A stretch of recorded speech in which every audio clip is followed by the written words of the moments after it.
friends, how are you? Welcome to my channel. ఈ రోజు వచ్చేసి మనం ఈ బాటిల్ అయితే రీసైకిల్ చేయబోతున్నాం. ఇది యాక్చువల్లీ నేను స్కూల్కి తీసుకువెళ్ళే బాటిల్. సో దీనికైతే లీకేజ్ అవుతుంది. నేనైతే దీన్ని డెకోపేజ్ ఆర్ట్ లాగా అయితే చేయబోతున్నా. సో దీనికి మనకి కావాల్సిన మెటీరియల్స్ వచ్చేసి మనకి స్టేషనరీ షాప్లో వచ్చేసి ఇవి ప్రింటెడ్ టిష్యూస్ అని అంటారు. సో ఇవైతే అవైలబుల్ ఉంటాయి. And some white paint.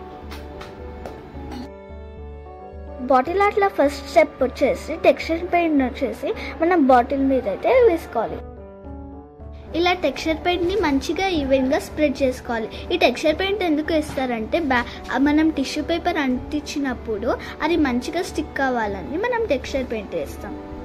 దీని వచ్చేసి డెకోపేజ్ ఆర్ట్ అని అంటారు. దీని అయితే మనం ఓల్డ్ ఫర్నిచర్ మీద అండ్ బాటిల్స్ మీద అయితే వేసుకోవచ్చు. ఎవరికైతే పెయింటింగ్ రాదో ఈ డెకోపేజ్ ఆర్ట్ అనేది చాలా వాళ్ళకి చాలా మంచిగా యూజ్ అవుతుంది. టెక్స్చర్ పెయింట్ అయితే కంప్లీట్ చేసుకోవాలి విత్ స్పంజ్.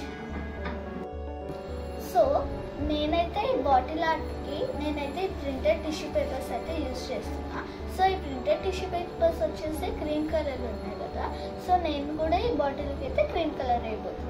ఇలా టిష్యూకి ఏ కలర్ ఉంటుందో మనం ఆ కలర్ బాటిల్ ఆర్ట్ మీద వేస్తే బ్యాక్గ్రౌండ్ అనేది నైస్గా అండ్ నీట్గా ఫినిషింగ్ వస్తుంది. ఇక్కడ వచ్చేసి నేను పైన సైడ్ వేస్తలే, ఎందుకంటే అక్కడ నేను థ్రెడ్ అయితే స్టిక్ చేద్దాం అనుకుంటున్నా. ఇది వచ్చేసి డెకోపేజ్ ఆర్ట్లో important part. 3 parts of glue ఉంటే మనం దాంట్లో 1 part ఆఫ్ వాటర్ వేసుకొని మిక్స్ చేసుకోవాలి. ఇలా గ్లూ ఇంకా వాటర్ని మంచిగా మిక్స్ చేసుకున్నాక బాటిల్ పైన వచ్చేసి ఒక కోట్ వేయాలి. నెక్స్ట్ స్టెప్ వచ్చేసి ఈ ప్రింటెడ్ టిష్యూలో 2 or 3 లేయర్స్ అయితే ఉంటాయి. సో మనం దాన్ని పీల్ చేసి బాటిల్కి ఈవెన్గా స్టిక్ చేసుకోవాలి. మనకి మన బాటిల్ ఆర్ట్కి ఎంత టిష్యూ రిక్వైర్డో మనం అంత టిష్యూని అయితే కట్ చేసి పక్కన పెట్టుకోవాలి. నెక్స్ట్ స్టెప్ వచ్చేసి మనం బాటిల్కి వచ్చేసి మనం ఆ టిష్యూని అయితే మంచిగా అప్లై చేసుకోవాలి.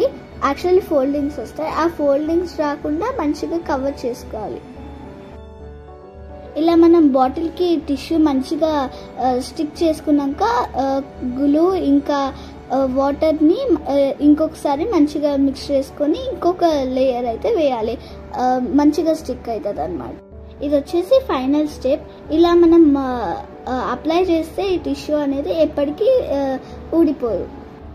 కావాలంటే మీరు దీని తర్వాత ఇది డ్రై అయిన తర్వాత మీరు వార్నిష్ అయితే వేయచ్చు. అది వాటర్ ప్రూఫ్ ఇంకా మంచిగా గ్లాజీ లుక్ అయితే వస్తుంది. ఇలా టిష్యూ అయితే స్టిక్ అయిపోయాక దానికి కాంబినేషన్ ఉన్న కలర్ రెడ్ వచ్చేసి నేను థ్రెడ్ని అయితే స్టిక్ చేసేసిన. అండ్ నేను ఇంకొన్ని నా దగ్గర అయితే బటర్ఫ్లైస్ ఉండే ఇలా చిన్నవి. సో దాన్ని కూడా నేను డెకరేషన్ కోసం అయితే స్టిక్ చేశాను. ఇది వచ్చేసి final output. Thank you for watching. Bye guys.